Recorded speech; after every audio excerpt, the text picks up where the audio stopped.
Queria convidar você a abrir a sua Bíblia em 2 Crônicas 13, verso 18, na segunda parte, e deixar o texto aberto, que a gente vai estar estudando a palavra de Deus. Esse pedacinho desse versículo chamou a atenção do meu coração. Diz assim: e os homens de Judá tiveram força para vencer, pois confiaram no Senhor, o Deus dos seus antepassados. Está lá no telão? Joga lá no telão. Isso, vamos ler todo mundo junto? Pode ser? E os homens de Judá tiveram força para vencer, pois confiaram no Senhor, o Deus dos seus antepassados. Deixa eu contar um pouquinho da história que está por trás desse versículo. Diz assim, na palavra de Deus, contando para a gente o que está acontecendo, que Judá e Israel, reino do norte Israel, Judá, reino do sul, estavam em guerra, por causa da separação das 10 tribos do norte com as do sul, após a morte de Salomão. Então, quando Salomão morreu, houve uma separação dos reinos, e as 10 tribos do norte se separaram, tiveram um outro rei, e as tribos do sul ficaram com os descendentes de Davi. Mas por causa dessa separação, houve sempre um sentimento de inimizade entre esses povos. E já havia se passado 18 anos desde a separação. No entanto, um novo rei tinha assumido lá o reino do sul, que era Abias. E talvez esse fosse o grande motivo para que uma tentativa de ambas as partes de reunificação dos reinos acontecesse. E aí explodiu uma outra guerra. A guerra surgiu de novo. Mas a batalha não era uma batalha proporcional. O reino de Israel tinha o dobro dos soldados bem treinados que o reino de Judá, o reino do sul. Havia 800 mil soldados do reino do norte, Israel, contra 400 mil soldados do reino do sul. E além disso, Jeroboão, que era o rei de Israel, era muito mais experiente como comandante do que Abias, que era um novo rei de Judá. E assim, quando a batalha começou, quem estivesse assistindo, vendo de longe, diria assim: olha, Israel vai ganhar, não tem jeito, Israel vai ganhar. E se ficasse prestando atenção mais ainda, porque os reis começaram a discutir antes da batalha começar, mas Jeroboão, que era muito esperto, enquanto ele estava conversando com Abias, mandou as tropas dele montarem uma emboscada. E quando Abias percebeu, além dele ter 800 contra 400, quando Abias percebeu, ele estava completamente cercado pelas tropas de Israel. E quem estivesse assistindo de longe, tivesse um drone ali de cima vendo, ia dizer: não tem jeito, agora ele perdeu, se deixou envolver nessa armadilha de Jeroboão. E foi justamente esta pergunta, que aparecia ali no meio do texto, que mexeu com o meu coração. Quem assistia a essa luta perguntaria: de onde veio a força para Judá vencer? Porque apesar dele estar cercado, e apesar de ter um número menor de soldados, quem venceu a batalha foi Abias e não Jeroboão, aquele que era menor exército. E foi justamente essa pergunta, ou essa afirmação do texto, que mexeu com a minha alma. De onde vem a força para vencer?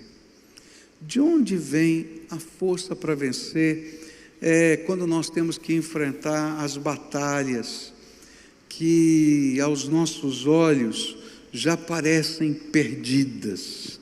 De onde vem a força para vencer quando você está desanimado? De onde vem a força para vencer quando as coisas estão tão complicadas aí no dia a dia da sua vida? E eu encontrei aqui nesse texto, no capítulo 13 de 2 Crônicas, algumas das respostas a esta pergunta: de onde vem a força para vencer? E a primeira resposta aparece no versículo 5, que diz assim: vocês não sabem que o Senhor, o Deus de Israel, deu para sempre o reino de Israel a Davi e a seus descendentes, mediante uma aliança irrevogável. A primeira resposta que a Bíblia vai nos dar para essa pergunta, de onde vem a força para vencer, está na fé. A força para vencer vem da nossa fé. Por que a Bia estava tão confiante com todas essas situações adversas? Porque havia uma promessa de Deus feita a Davi, seu avô. Era uma promessa irrevogável, uma promessa que não faltaria no trono de Judá, herdeiro de Davi, para continuar aquela dinastia, porque Deus havia abençoado, e que aquele reino permaneceria. E aí você vai dizer assim: mas como é que pode? O reino de Judá não existe mais. Ele permanece para sempre, porque o herdeiro de Davi é Jesus, e o reino continua, e agora ele é o reino do Deus vivo entre nós. Olha que coisa tremenda. Mas porque eles criam na promessa de Deus, naquela promessa irrevogável, naquela aliança feita com Deus, então eles podiam enfrentar qualquer batalha. E a ideia é: se Deus prometeu, o reino não pode terminar, não importam quantos. E já há muitos anos ela não conseguia andar, e aí o seu quadril dividiu em duas partes e se desconectou, então ela não tinha condição nem de locomoção. Às vezes, para ir para um lugar para o outro, ela tinha que ir de ambulância. O seu marido trabalhava com ambulâncias, então isso facilitava às vezes para ela ir de um lugar para outro. Mas aquela mulher era uma mulher de fé, e aquela mulher ia à igrejinha dela lá na Inglaterra todos os domingos, e todo mundo dizia para ela: irmã Jean, não precisa vir, Deus conhece seu coração. E ela dizia assim: eu quero estar na presença de Deus, eu quero estar lá. E aí as pessoas que a viam ir para a igreja viam o sofrimento dela, porque doía demais. Mas ela não aceitava apenas ser uma assistente do culto, ela adotou os adolescentes daquela pequena igreja, e com toda aquela dificuldade, com todas aquelas dores, ela era líder dos adolescentes da igreja. E aí aquilo era uma coisa tão impressionante que ninguém se continha, todo mundo estava orando pela cura da Jean Neal.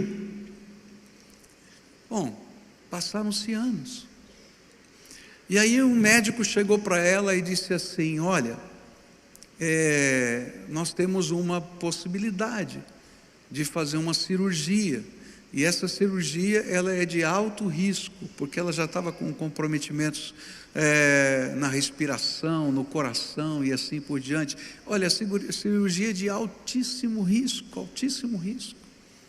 E ela então ficou pensando o que ia fazer, se não fazia, e ela teve um sonho, e nesse sonho ela morria na cirurgia, e ela comentou com seu marido, e o marido disse para ela assim: olha, acho que você está muito ansiosa, muito preocupada, esse sonho é um sonho natural. Mas na noite seguinte ela teve outro sonho, e nesse sonho ela estava num grande auditório, numa grande conferência, e ali naquele sonho tinha uma pessoa pregando, com um sotaque diferente, e essa pessoa passava por ela e tentava orar pela cura de uma pessoa, e essa pessoa não era curada, e depois orava por ela e ela era curada. E ela então foi conversar com o seu pastor e disse: e agora? Eu tive 2 sonhos, num eu morro e no outro eu sou curada, o que está acontecendo comigo? Ele falou assim: olha, vamos pensar no melhor, vamos orar, vamos pensar naquele que você é curada, vamos colocar isso diante de Deus, se o seu coração está tão apertado com isso. E passou-se o tempo, e aí teve uma conferência, num grande lugar, com um pregador de fora da Inglaterra. E naquela tarde e começo de noite, acontece exatamente como aconteceu naquele sonho. E quando aquele pregador ora, e aquela mulher que está numa cadeira de rodas não é curada, ela falou: opa, está igualzinho. E de repente ele vem na direção dela e diz assim: sabe, Deus me disse que você vai ser curada hoje. E ela disse: eu sei, porque ela lembrou do sonho. E de repente o Senhor a cura naquele lugar. E aquele quadril desconjuntado, e aquela coluna que estava toda soldada nas suas vértebras, elas são restauradas pelo poder de Deus, de uma maneira sobrenatural. E aquela mulher, depois de 25 anos, sai correndo pelo meio do auditório. O marido dela, que não era crente, andava atrás com a cadeira de roda. E ela olhou para ele e falou: o que você está fazendo aqui com a cadeira de roda? Ele falou: e se você cair? Joga fora esse negócio. E eu fiquei pensando, que coisa tremenda é quando Deus fala com a gente e nos dá promessas. Sabe de onde vem a força para vencer? Quando o Senhor se revela a cada um de nós, lá na intimidade do nosso coração, visita a nossa alma e nos dá as suas promessas. Às vezes parece uma loucura, um negócio diferente, estranho. E como aquela mulher, a gente fica na dúvida: isso aqui é um sonho verdadeiro, mas isso aqui é um sonho humano. Porque nós somos humanos, mas na medida em que a gente vai andando com Deus, a nossa fé vai se fortalecendo, e é por causa dessa fé que a gente tem força para vencer. Se você está enfrentando uma batalha, uma luta, uma grande tempestade na tua vida, então convida Jesus para entrar no teu barquinho, como Jesus estava no barquinho dos discípulos, porque Ele é aquele que tem poder para, com as suas palavras, não somente acalmar o vento e o mar, como aconteceu naquele tempo, mas para transformar todas as coisas da nossa vida. Sabe de onde vem a força para vencer?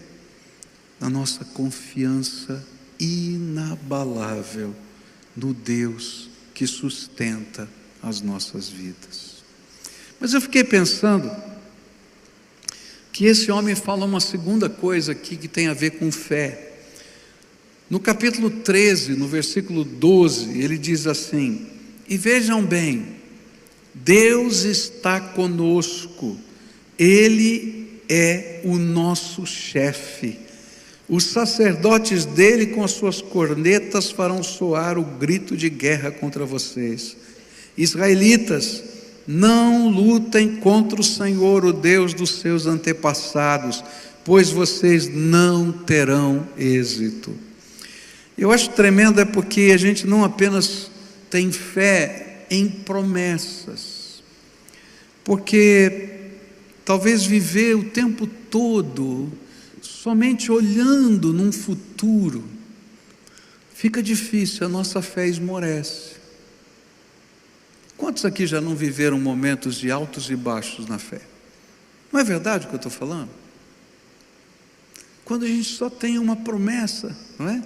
Parece que está tão longe. Quando eu olho, por exemplo, para Abraão conversando com Deus, Deus lhe faz uma promessa que ele teria um filho, vai demorar 25 anos para isso acontecer.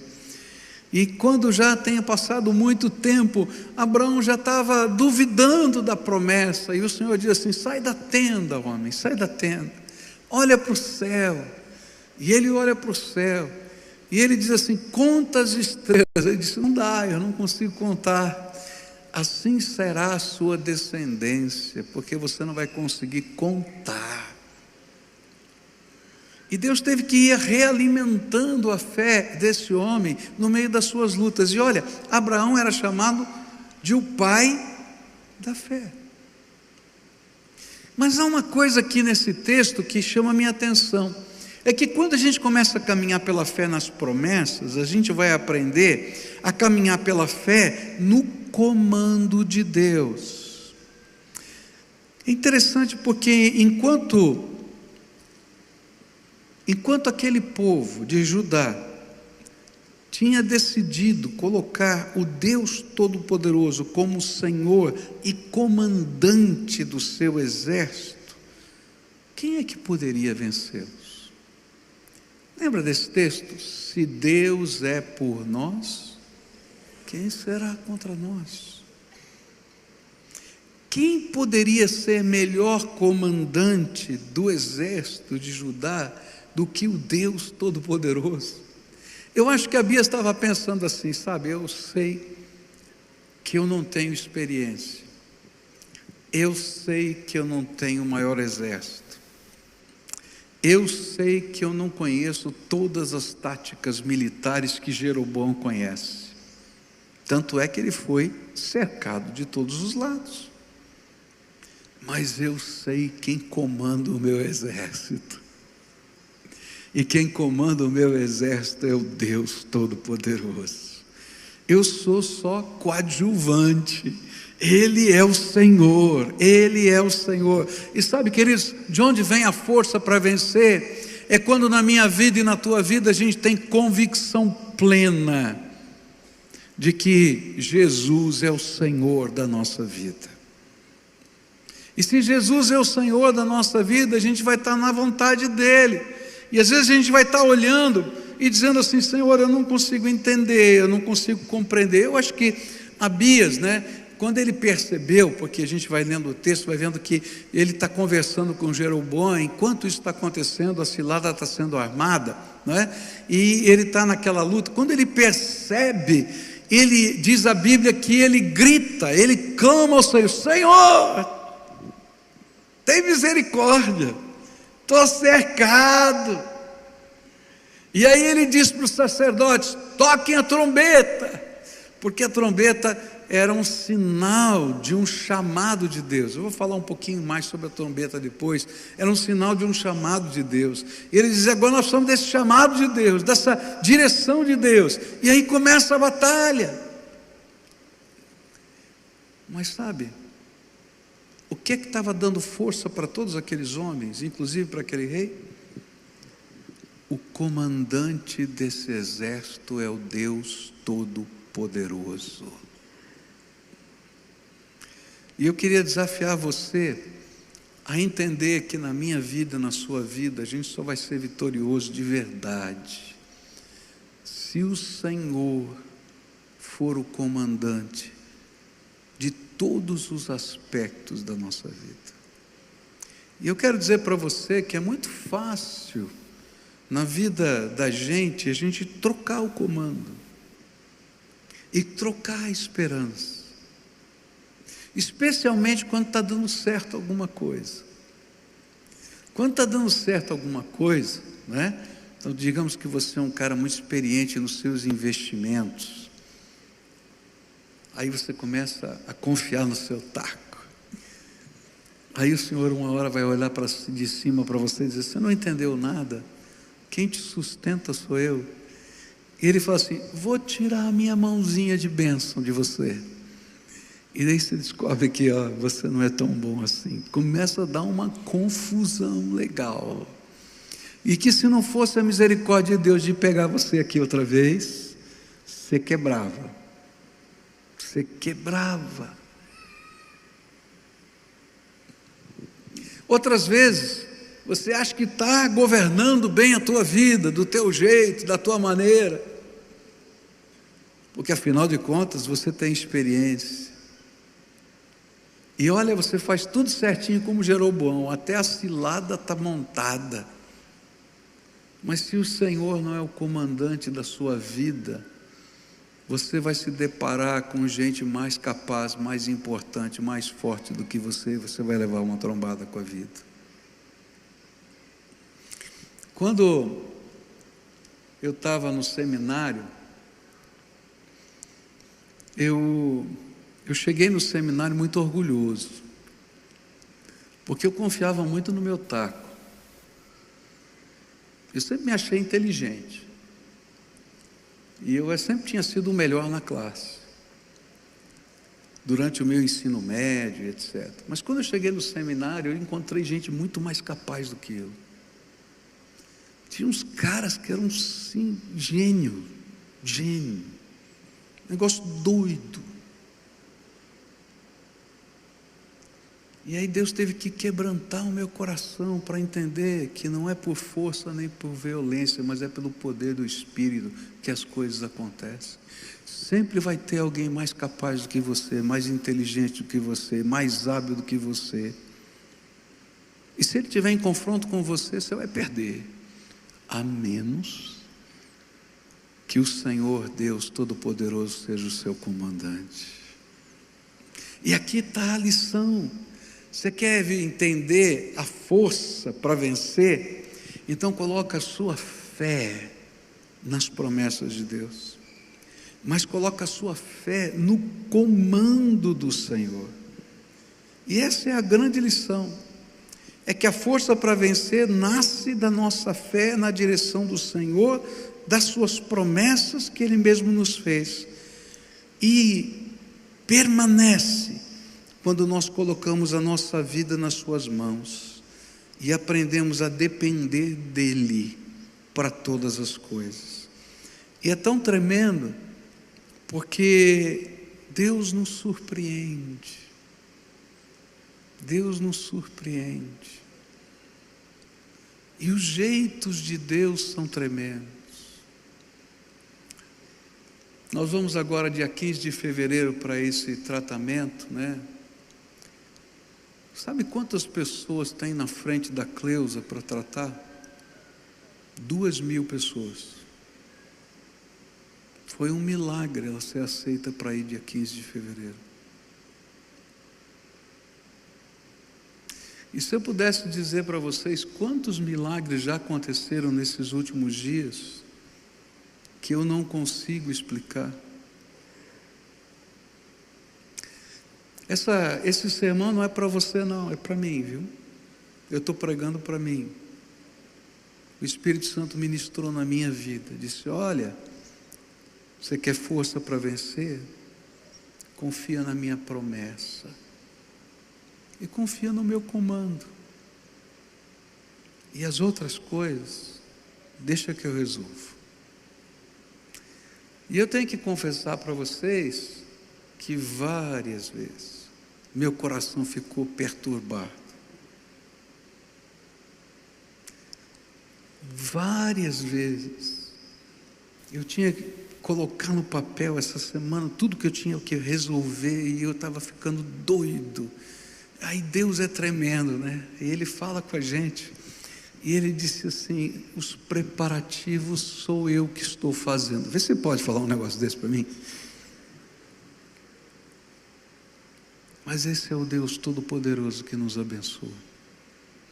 E eu vim aqui hoje para dizer para você: Deus quer te abençoar e te dar força para vencer. Mas há duas coisas que você precisa viver, e você tem que escolher viver isso. Primeira, colocar a tua esperança e a tua fé naquilo que Deus já falou ao seu coração. Confia no Senhor. E a segunda é uma entrega. Entrega o comando, a direção. Tem um monte de próximos passos, não tem? Entrega o comando, a tua vida na mão do Senhor. A gente vai se preparar para celebrar a ceia do Senhor juntos aqui. Mas antes de fazer isso, eu preciso convidar você para tomar esses 2 passos de fé. Deus tem uma promessa para todos nós. É a promessa que Ele nos ama e tem um plano para a nossa vida. É a promessa de que você é tão importante que Ele se esvaziou da sua glória para caber na forma humana e tomar o nosso lugar na cruz do Calvário. A promessa de que todo aquele que invocar o nome do Senhor será salvo. A promessa de que Ele não nos deixaria órfãos, sozinhos. A promessa de que estaria conosco todos os dias até a consumação dos séculos. Eu podia continuar falando das promessas de Deus para você. Não faltam promessas. Na Bíblia tem 365 vezes a expressão não temas. Só para você ter uma para cada dia. Deus não é tremendo? Mas a gente tem que dar um passo de fé. Senhor, eu creio na Tua provisão e nas Tuas promessas. E eu vou andar por fé na Tua provisão, nas Tuas promessas. E eu não sei o que você está vivendo. Eu só sei o que eu estou vivendo. E eu queria desafiar você. Coloca a tua vida agora na mão do Senhor e dizendo para Ele, eu creio. Segunda coisa, é uma entrega. O comando é teu. Eu acho que a primeira parte é mais fácil. Porque a primeira parte, a gente ter esperança é coisa boa. A segunda parte é um abrir mão da nossa autonomia. E a gente diz, Senhor, quem manda é o Senhor. E vai ser do teu jeito. E sabe, às vezes, o jeito de Deus contradiz a tua inteligência. Porque na sabedoria de Deus, às vezes Ele tem que quebrar o nosso orgulho. Porque a gente não se deixa guiar por Ele por causa do nosso orgulho. Às vezes a gente imagina que sabe mais do que Deus. E o Senhor diz, não importa se você acha que está certo ou se está errado. O que importa é que você não conhece os meus planos completamente. Deixa eu te guiar. E quando a gente faz essa entrega, as coisas tremendas da graça de Deus acontecem. Curva a tua fronte agora e ora ao Senhor. O que é que o Espírito Santo de Deus ministrou na tua vida? Que entregas você tem que fazer? Por que a tua fé tem que ser fortalecida? Ou no que a tua fé tem que ser fortalecida? Se deixa visitar pelo Espírito Santo agora. Oh Pai querido, Tu conheces o coração do Teu povo. E Tu sabes o que vai dentro de cada um. Às vezes, Senhor, a gente tem tanto medo, tanto medo. Oh Pai, obrigado, porque não é a nossa força, a nossa capacidade, nem a nossa coragem que faz diferença. O que faz diferença é a presença poderosa do Senhor. Então nessa hora eu te peço, visita o teu povo, Pai, visita. E Pai, fala ao coração deles das tuas promessas. E nesta hora, Pai, recebe a entrega desse povo, da vida, do coração, dos projetos nas tuas mãos. E outra vez, revela a tua glória entre nós. É aquilo que eu oro em nome de Jesus. Amém e amém. Queria convidar os diáconos a se aproximarem. Nós vamos celebrar a ceia do Senhor. E a ceia do Senhor nos ensina algumas coisas tremendas. A primeira delas existe para a gente nunca esquecer do amor de Deus por nós. O pão e o vinho representam o corpo e o sangue de Jesus, que foi dado por nós. E a cada vez que a gente celebra esse memorial, a gente está lembrando: Deus me ama. Diz assim: Deus me ama. Deus me ama. É isso que esse memorial está falando. A segunda coisa que esse memorial ensina para a gente é gratidão. Por isso, um dos nomes da ceia é Eucaristia. Já ouviu esse nome, né? E a palavra Eucharistos em grego quer dizer gratidão, ação de graças. Então, se Deus me ama e Ele está me abençoando de tantas maneiras diferentes, quando eu recebo o pão e o vinho, o Senhor está dizendo para mim: olha, seja agradecido e adore a mim. Por isso eu queria convidar todos quantos já receberam Jesus como Senhor e Salvador da sua vida, já deram a sua pública profissão de fé e já foram batizados, a partilharem conosco do pão e do vinho. Vocês vão ficar de pé agora, vão levantar a poltrona, se os diáconos puderem passar, e à medida em que você for recebendo o pão e o vinho, você vai se sentando, para a gente ver se todos receberam. Se você tem intolerância a glúten, aqui nessa ala central, no fundo, você vai encontrar elementos sem glúten, você pode se dirigir lá e pegá-los. Adoremos ao Senhor, enquanto recebemos o pão e o vinho.